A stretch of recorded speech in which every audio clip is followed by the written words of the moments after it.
ekirala tujja kugenda mu maaso era nga tufuna butya bwe tusobola okuliroketinga abantu abo bwe tusobola okuliroketinga abasigalawo basigalewo.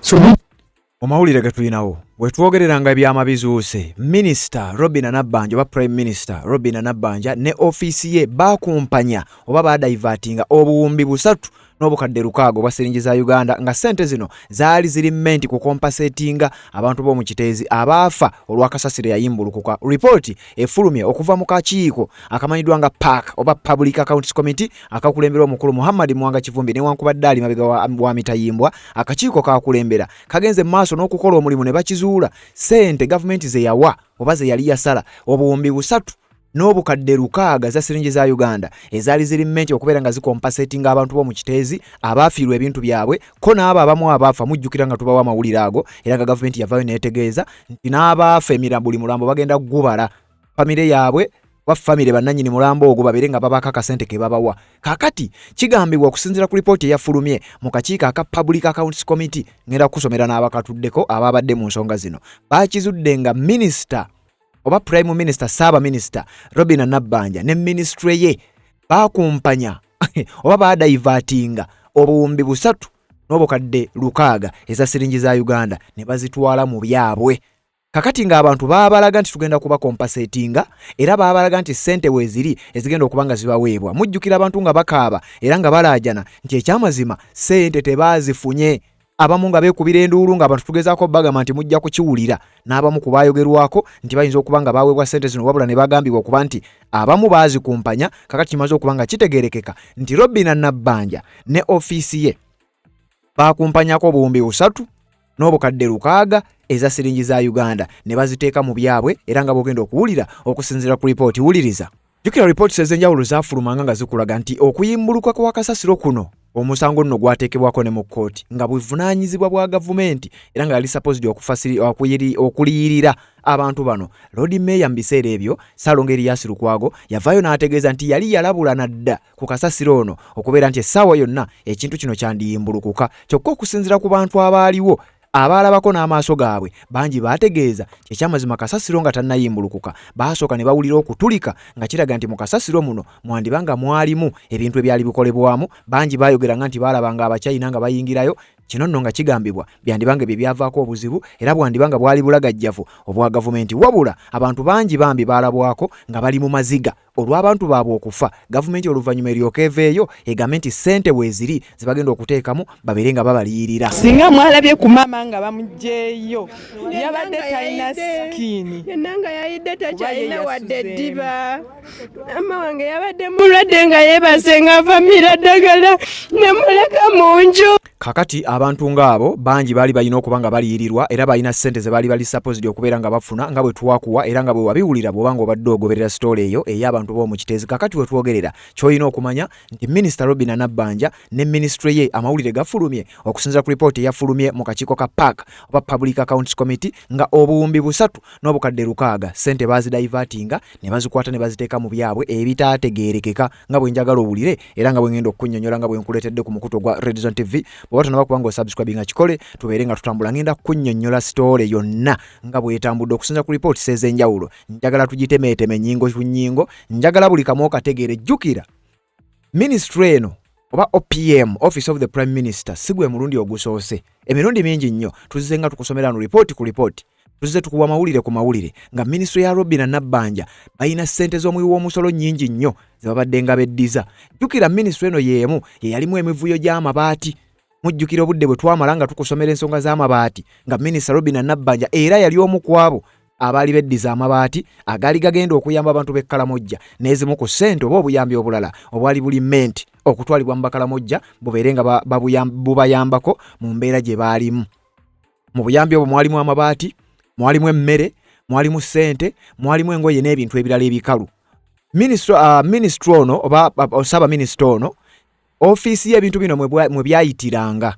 Kyokka buli minisita na buli mukungu wa gavumenti abaabulankanya ebintu byonna byali bifundika bigwera ku Robin Nabbanja.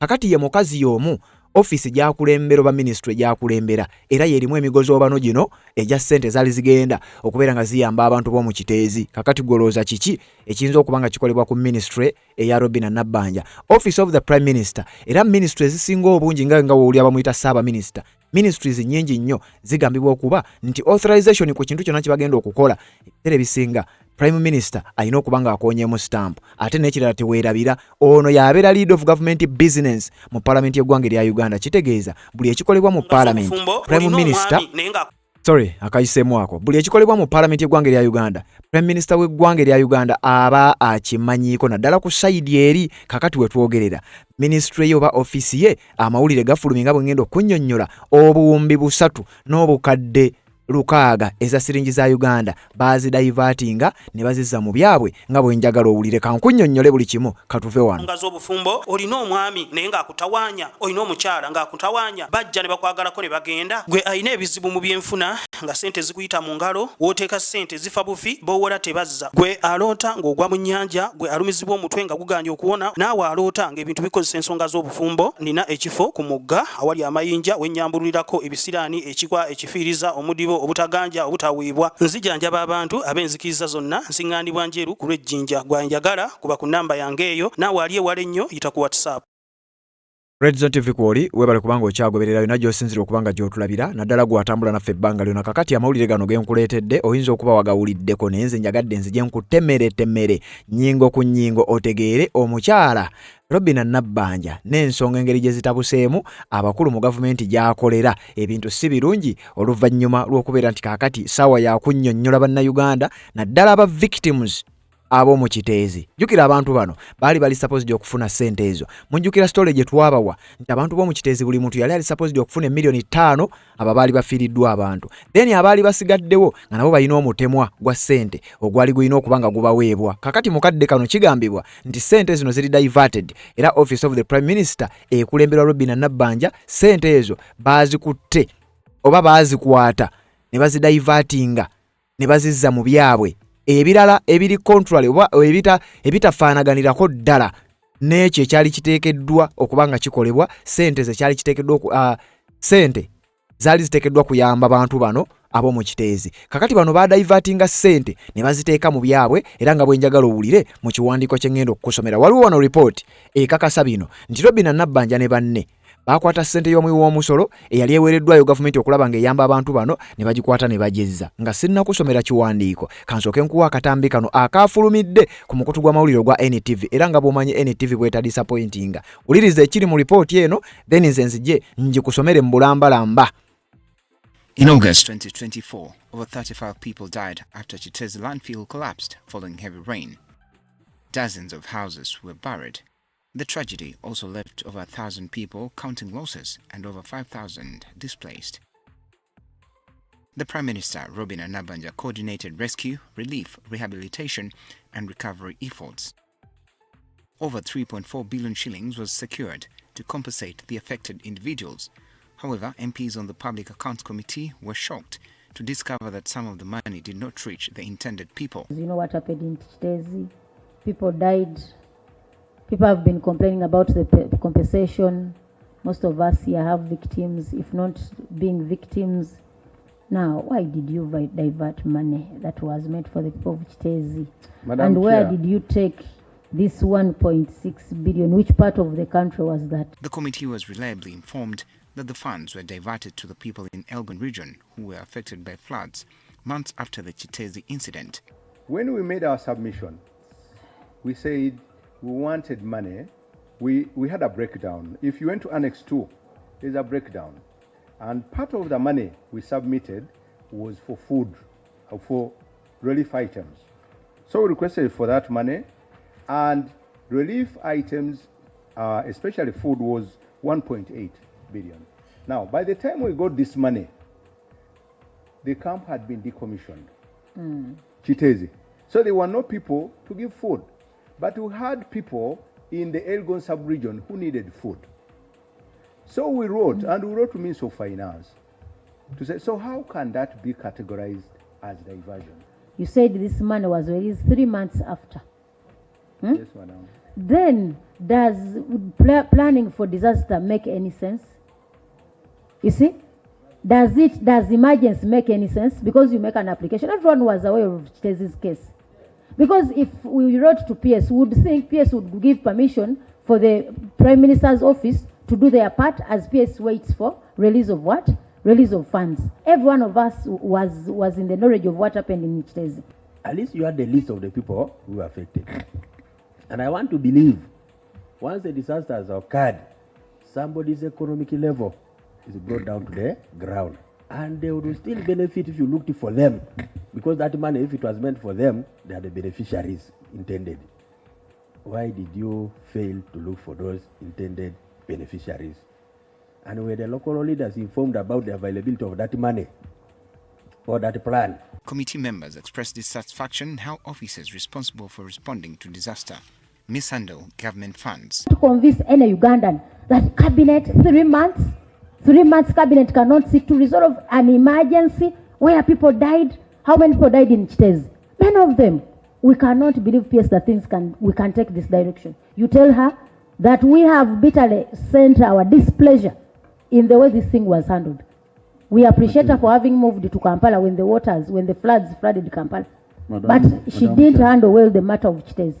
And we cannot say that all is well. A disaster is a disaster is an emergency. Non-negotiable. For me, it sounds like that spirit of diversion is always hovering around OPM. Because how come when it comes to iron sheets, something meant for Karamoja, diversions, or now Chitezi, you die. So what is happening? I actually represent bano ababaka abali ku kakiiko kano aka PAC oba Public Accounts Committee. Bano ababaka ba nonsense bajjukiza Nabbanja ne ku ssente z'amabaati ne bamubuuza lwaki oba abamu kubanga Nabbanja si yennyini nga si ye mu buntu nti yatudde wano wabula abaamukiikiridde kubanga ensonga zabadde ku office of the Prime Minister. Kakati baamujjukiza naye lwaki mudaivatinga nnyo sente z'omwe w'omusolo ne bamujjukiza ku mabaati ag'Ekaramoja nga bwe nkugambye ne bamujjukiza ne ku birala ne bamutegeeza lwaki Eva mwe mubeera mu diverting ebintu naddala ssente z'eggwanga erya Uganda ssente z'omwe w'omusolo kino kigenda kukoma ddi. Robin Nabbanja ne banne nga balina okunnyonnyola. Kakati wenjogerera ebintu bitandise okubanga biwanvuwa era essaawa ya kunnyonnyola ssente z'omwe w'omusolo wawe zaakwata ku nsonga eno yennyini njagala tusigale nga tutambula mukutu oli ku gwa Red Zone TV webale kubanga okyagoberera yonna gy'osinzira okubanga gy'otulabira bw'oba tonaba kubanga osubscribe binga chikole oleme kumisinganga nsonga yonna. Twali mu Chitezi ne tukupresentingira amawulire era ne tukulaga buli kimu ekyali kiguddewo. Namungi w'omuntu yali afudde nga baali bafudde oluvannyuma lwa kasasire yayimbulukuka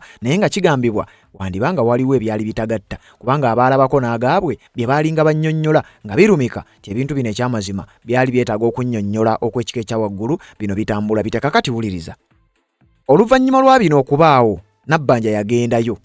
Era Nabbanja mu kugendayo yayogeranga ebigambo bingi nnyo era ndowooza nja kuwa yasooka n'atuukayo nga bali mu kunnyolula mirambo egyali gigudde oba egyali ginnyikiddwa oba egyali gikyakwamidde mu bintu ebyo baali bali mu kuginnyolulayo.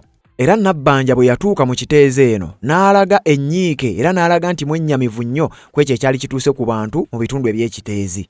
Wawulirako ko mu katambi ng'alinga akinagguka ng'alinga abamookinga nti kakati naffe wano tugenda kufa bikina ebirala mu bijjukira ebyo naye si ensonga enkulu. Nabbanja bwe yatuuka mu kitundu kino yalaga nti bimukutteko nnyo era n'alaga ennyiike era olwo abantu ne bamunnyonnyola oba abantu ab'omu Chitezi ne bamunnyonnyola buli kimu nga bwe kyali kitambula engeri gye baali bannyululayo emirambo n'ategeeza nti agenda kukola ekisoboka ye simanyi wano yali alabye nti kati wano waliwo ddiiru oba yali alabye nti kati wano waliwo omulyo kubanga ye mu buntu mu kamwake yavaayo n'ategeeza ngenda kukola ekisoboka okulaba nga bino tubisootinga abantu tulabe engeri gye tuyinza obba kompasetinga n'okubayambamu. Yali yeetuukiddewo ddala yennyini ku ground nga bannyulula emirambo. Kakati ennyumba egy'omulambo baagijjeewo. Emirambo gyo baagijja okutandikira awo. Kati lwaki mushabatadde wano? Bakyaliyo wansi. Bali sayidi eri. Wali waliwo omukyala ayina abaana ne mutabani ono abamanyi. Naawe waliwo omukyala n'abaana babiri. Ne pasita. Ne waliwo omukyala ayinawo omukyala yasigadde kwa wali waliwo omulugwala waliwo abantu babiri abasigaddewo ate abalala bali awo. So bwe bajja yaabo baba bawedde yaabo. Abantu bano baba bawedde naye wali wakati. Kati kitegeeza wano tukyalinayo waliyo pastor ne mukyala we ne family ya Kimera Ronald pastor wali mukyala we n'abaana wabaddewo n'abawala Kati luno lwe lunaku Robinah Nabbanja lwe yagenda mu Kiteezi oluvannyuma lw'ekikwekwa oluvannyuma lw'enjega eyo eyali eguddewo mu bantu b'omu Kiteezi. Robinah Nabbanja n'alaga ennyiike era bwe yava eyo n'ajja ku mukutu gw'amawulire gwa NBS. Era bwe yajja ku NBS yayongera okukikkaatiriza nti tugenda kukola ekisoboka kwegamba yali ali mu kunnyonnyola bino ndowooza byali biyiseeko kakabanga wano ali mu kunnyonnyola gavumenti egenda kukola etya gavumenti biki byegenda okuzzaako okusobola okumanaginga kasasiro naye nga mu kusooka yali alaze gavumenti biki byegenda okukola ne kaweefube ow'okulaba nga bakompasetinga abantu bano simanyi oba omukyalo ono ne baakola nabo mu minisitule eyo bano baali balabye nti waliwo omulyo era nga baali babazizza nti kakati wano waliwo akasente kubanga we twogerera sente ezalimenti okuweebwa abantu b'omu Kiteezi amawulire gatulaga nti ziri diverted zagenda mu bintu birala kakati njagala owulirize wano era njagala ebigambo bino obiwulirize bulungi nnyo. Robinah Nabbanja bwe yalabikirako ku mukutu gwa NBS yayogera ebigambo bino. Ekirala tujja kugenda mu maaso era nga tufuna butya bwe tusobola okuliroketinga abantu abo be tusobola okuliroketinga abasigalawo basigalewo. So medium term ku stabilizinga kintu ekyo tugenda kiteekamu bakiise kulifiringa okiteekamu ettaka ate middamu ettaamu endala kwe kulaba nga abantu oba nkite kusosola kasasiro okuva mu maka gaffe ekyo nga tukyogedde prime minister akakati leero tuli serious tuleeta kasasiro omuteeka ku kimotoka kya Apudil twagala Apudil ebeerera ekimotoka nti kino kya biveera kino kya bicupa plastic bottles kino kya ebimera matoke ebikuta by'amatoke the decomposing ones ebivunda ate kino kya bicupa bino ebyaffe ebya amacupa gano ga glass kuba nago tugayina mu west and so bwe tumala obisortinga kakati kijja n'okutuyambako tumanye nti bino bigenda mu incinerator bino tugenda bikola mu manure kuba twagala ne fertilizers bino byolaba tuzanyirako ensi endala zibinoonya bunoonya oba ntegedde. So going forward ekyo medium term ate tukitandika mangu fact ndagira kati kandagira ono gwenda bako gwolese mulagire tuwulire gwomulese kamulagire nyabo kutandika n'enkya enyabo twetaaga okulaba programu yo kuba twagisabye nga cabinet nga subcommittee ya cabinet nti abantu batandika okusortinga kasasiro. Ekirala ebyo bigambo yabyogeranga ensi ekyali mu kukungubagira abantu abaali bafiiridde mu Kiteezi era nga yali yagendayo era nga wano Nabbanja ne ministry ye abalaga bakola nnyo. Kakati wenjogerera report yafulumye ngeraga kyekyamazima waliwo sente ezabbiddwa. Sente nno ngenda zikusomera report ngenda kusomera ekiwandiiko ekyafulumye. Nabbanja y'omu okwagala okulaga nti akola nti era bali mu kubafaako abantu b'omu Kiteezi. Jukira nabo bwe baali bakaaba baakaabiranga gavumenti etuyambe. Nabbanja yalabikako oluvannyuma ennyo nti alina n'abaana 3 be baamuwa n'abatwala abalabirire. Era abaana bano mbu yabatwala olw'ensonga nti baafiirwa bazadde baabwe baafiirwa mu kasasiro. Kati kino kikyagenda mu maaso n'okubanga nakyo kikyali mu ddiiro. Sente obuwumbi 3 n'ezigwamu ezabbiibwa oba ezidiverted tetumanyi oba ezimu ziweerera baana bano oba na wano kaali kabadi nga waliwo endala ezigenda okuba nga zibbibwa.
akuwanirire mukama akusibule mukama akwatuza amuseme kw'amaaso ge akuwatulengekisa ne mukuweereza muno bwonna katonda akuwa omukisa oyongere okuwa emirimu gye nga bw'ofuluma n'oyingira nga katonda atambula naawe akuweewo bingi era akugaggawaze nnyo mu mwoyo ne mubiri ate osobole okwongera okutuukiriza obuvunaanyizibwa nga buno bw'oweyamye kale mirembe gya katonda gitokolera konna gyensaba kikumitima yaffe n'amagezi gaffe bulijjo tuleme okuba mukumana n'okwagala katonda n'omwana we yesu kristo mukama waffe n'omukisa gwa katonda ayinza byonna kitaffe n'omwana n'omwoyo omutukuvu kubeere ku ema kubeere ku enoka kubeere ku juliyeti omukisa ogwo gubakuume gweramirire kubeere ku mama waffe w'ekitiibwa prime minister kubeere ku gavumenti yaffe ya uganda kubeere ku mukulembeze w'eggwanga lino ng'alowooleza eggwanga lino ng'aliteekerateekera n'enjagazi nezigwawo ng'ayimirira naffe kubeere ku bitongole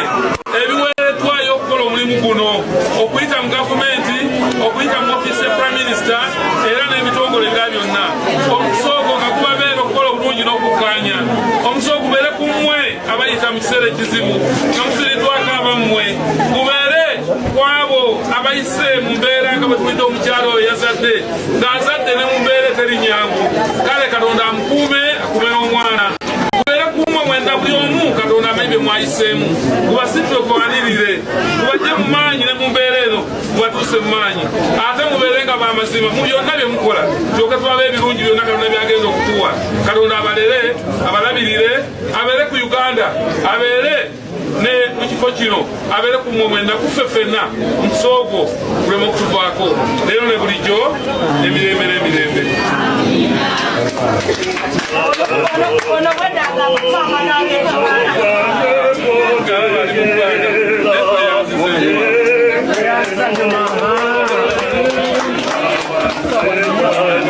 Akati maliriza aba Red Cross balese lisiti bajja kugisoma ng'omuntu oyo ayimuka ng'ajja wano tujja kubaweerezayo ku mazzi matono ofisi yange.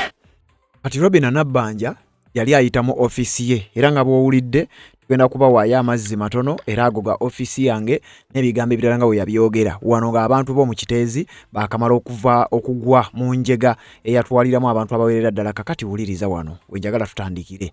Waliwo ekiwandiiko kino nga kikakasa bino bye ndi mugenda mu maaso n'okubeera nga nkugamba kyafulumidde ku official website ya New Vision yennyini era ndowooza kino kye tuba tuyitamu okukakasa nti bino si byanjwanjwa nga bagamba nti MPs probe diversion of 1.6 billion Ghana shillings Kiteezi Relief Funds wanate batugamba 1.6 billions ate wali ngenda kugamba ngenda kusomera ekiwandiiko ekirala eyalabiddwako mu katambi ng'abuuza aba OPM Office of the Prime Minister ebibuuzo ababuuza akanana akataano lwaki mubanga mu divertinga ssente z'omwe w'omusolo ne muzizza mu byammwe n'awulirwako ng'atamwattamwa omukyala oyo bamuyita Namugga omukyala mumumanyi bulungi nnyo omukyala w'ekibiina ekya National Unity Platform owasaidiza Mawogola ulira abagamba nti government diverted 1.68 billion Ghana shillings meant for victims of a devastating garbage landfill collapse in Rusanja village,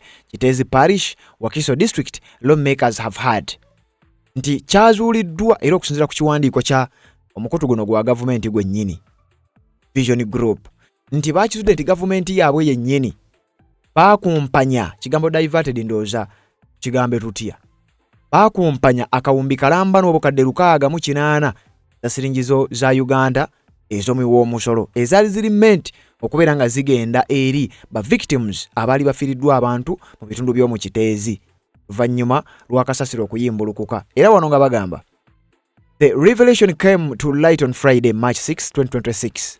This was during a meeting between officials from the Office of the Prime Minister, OPM, who were led by Permanent Secretary Alex Kakoza and the members of Parliament, and the Public Accounts Committee Central, chaired by Mawogola South Goreti Namugga. Jukira Muhammad Mwanga Kivumbi ekiya person w'akakiiko kano oba y'omu kubatuula akakiiko kano bali bakatulako by then naye mukadde kano wabaddewo Goreti Namugga. Ku Lwokutaano ngenda kusoma mwezi 6 mwezi ogw'okusatu 2026 bino byategeerekese ensi n'ebitegeera Akakiiko kano nga Goret Namugga yakakubiriza omubaka wa Mawogola South gwe babba akalulu ku kadi ekibiina kya NUP.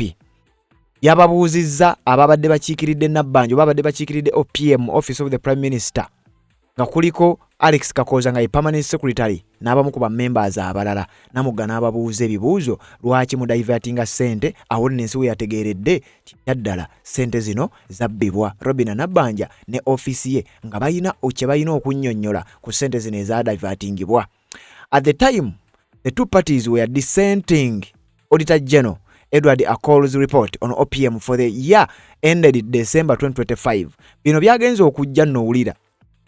Yabadde report eya Auditor General Edward Akol yafulumya report mu December 2025 nga yannyonnyola bino. Kati akakiiko ka PAC Public Accounts Committee ko nga kalina okugenda maaso n'okubuuza akana n'akataano kati nno wano ebyama bwe byatandikira. Whereas he noted that while 3.44 billion Ghana shillings has been released to this end, a portion of that money was instead used to procure relief items and support disaster-related activities in other places across the country other than Chitezi without evidence of approval by the minister. Uliro obulyake n'obubbi bunondoza buba bubbi. Bwe babadde babakunya bababuuza akana n'akataano baagambye nti ssente zino obuwumbi 3.4 mbu kituufu kale ssente zino twazidivertinga naye mutusonyiwe twazitwala ne tuzikozesa ebirala ebiki mbu twazitwala ne zibaako be ziyamba mu sekita ey'ebigwa bitalaze mu bitundu ebirala ne tutaziwa ba mu Kiteezi kyokka nga zaali zafuluma zakuweebwa abantu ba mu Kiteezi. Kakati bano bagamba twazikwata ne tuzitwala ne tuzidivertinga ne tuziteeka mu balala abaafuna era ebizibu ebigwa bitalaze naye nga si ba mu Kiteezi. Kati nno nga kano kabonera akalaga bano kituufu ssente bazidivertinga. Wabula bababuuza obujulizi nti kati eyo gye mwazitwala tuleetera obujulizi tutegeere kale mwazidivertinga muzitwala muzigabira abantu abalala naye waakiri mulina obujulizi nti nabo baazifuna wabula nga tebalina evidence yadde n'emu eraga nti minisita yabakkiriza oba bonga bo bakikola oba nga balina obujulizi obulaga nti banne wano twali tuli mu kubayamba byonna nga tebabirina. Something he observed. Treasury Instructions 2017, which stated that budget variaments up to 10% shall require approval of the minister. On the other hand, variaments in excess of 10% requires parliamentary approval. The diversion of funds affects the delivery of services and negates the purpose of release of contingency funding.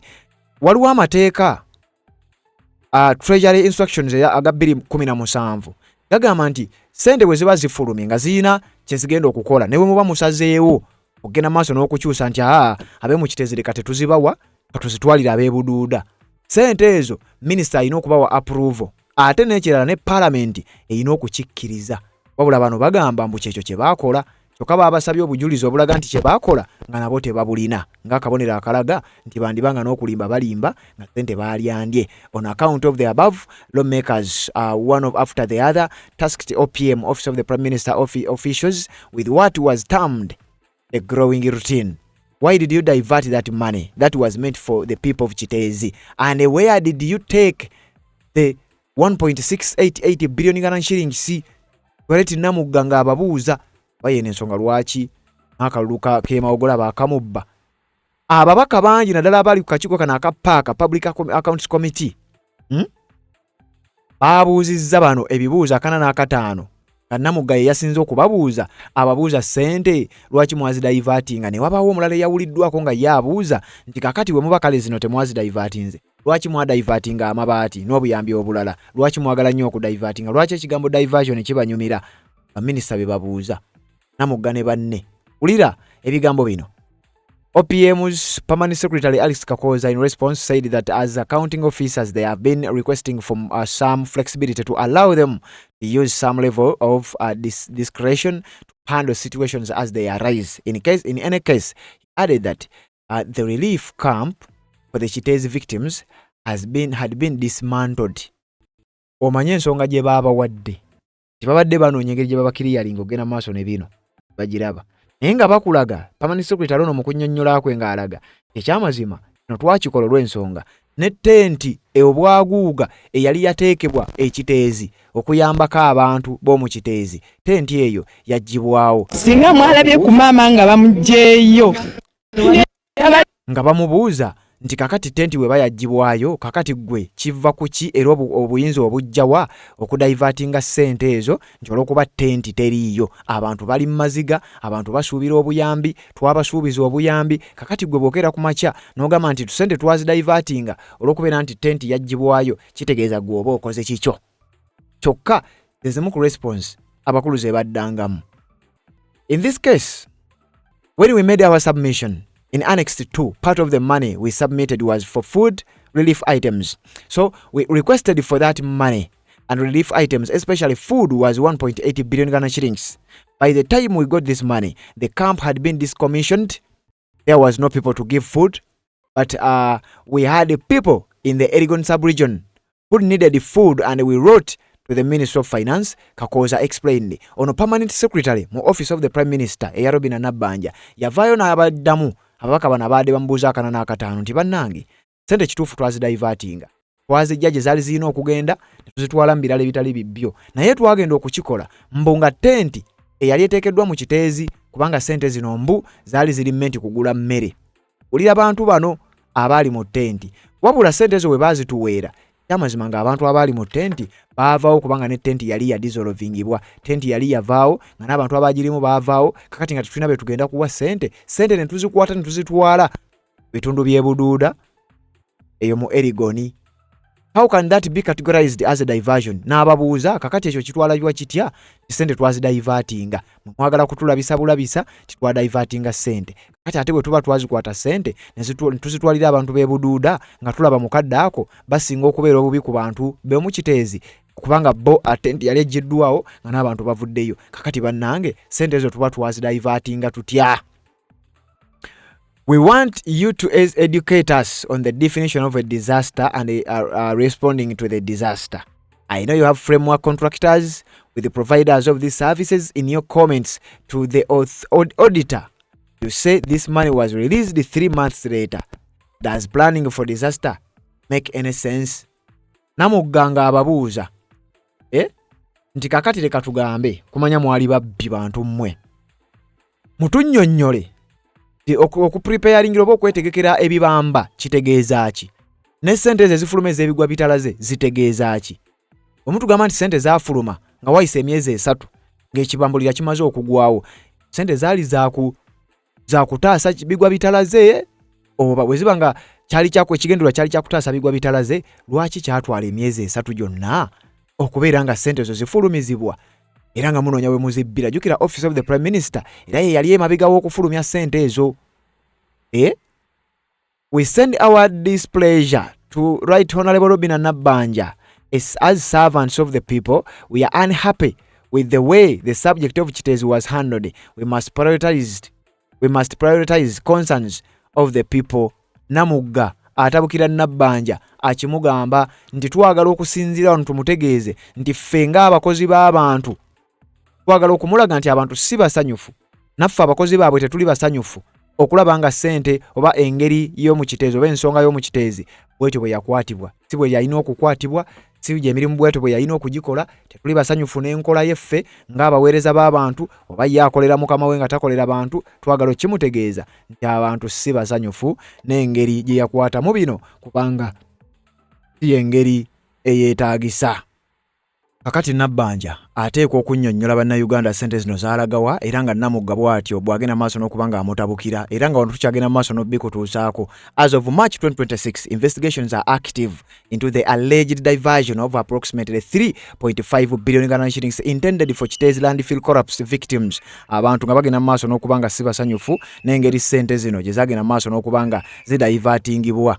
Era nga avunaanibwa ye Robinah Nabbanja ne office ye emanyiddwa nga Office of the Prime Minister oba OPM nga yagenda maaso n'okubanga avunaanibwa ku bino. Kati wano nga batugamba sente ziri obuwumbi 3 n'obukadde 15,000.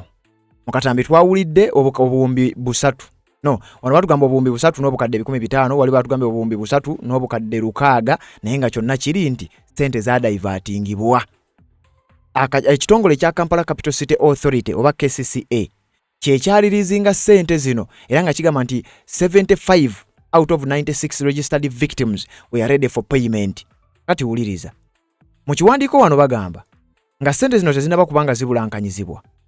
KCCA yavaayo neetegeeza nti abantu abaali registered okubanga bafuna ssente zino ku bantu 96 75 bo baali ready okubanga bazifuna. Kyokka ate batugamba ssente zino zaadaivatingibwa zitabatuukako.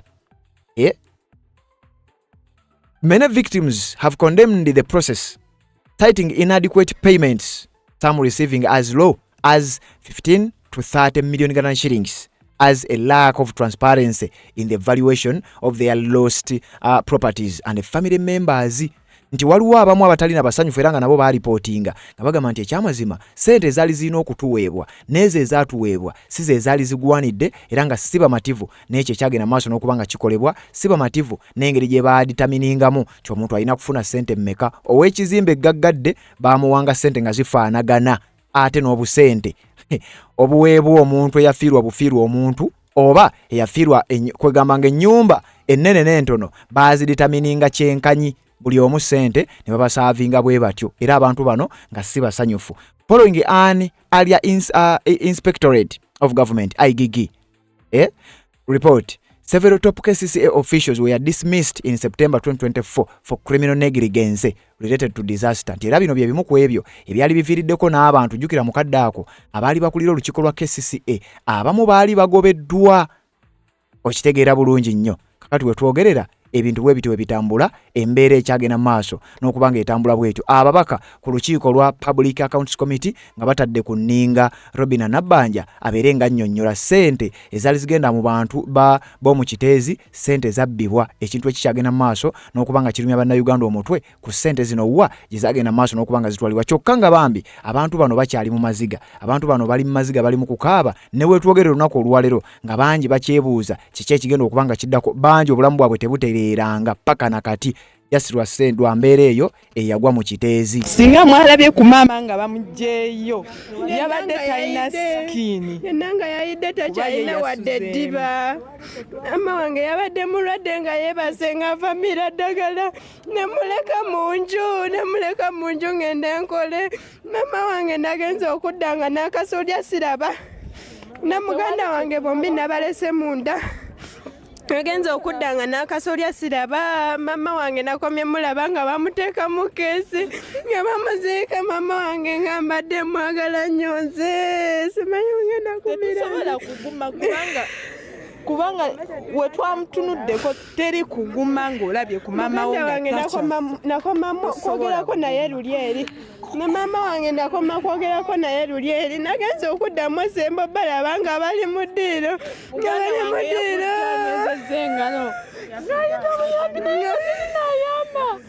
Simanyi muganda wange sikyasobola mulabako. Yafudde anyuziza ati engalo. Yabadde ayita buyambi ng'ayita maama wange oliwa. Nga maama ali munda. Maama wange namulese mu nju. Nagenza okudda bwe nti nga simulaba. Nze bannaye simanyi nawe ngenda kugumira nze maama wange mbadde mwagala nnyo nze. Tewali kuguma wali eri. Tubaziise babiri omulundi gumu wee guti. Benaleka mu nju ngenze kola. Abadde wa 19. Tuli abaana 7. Kati tusigadde mukaaga.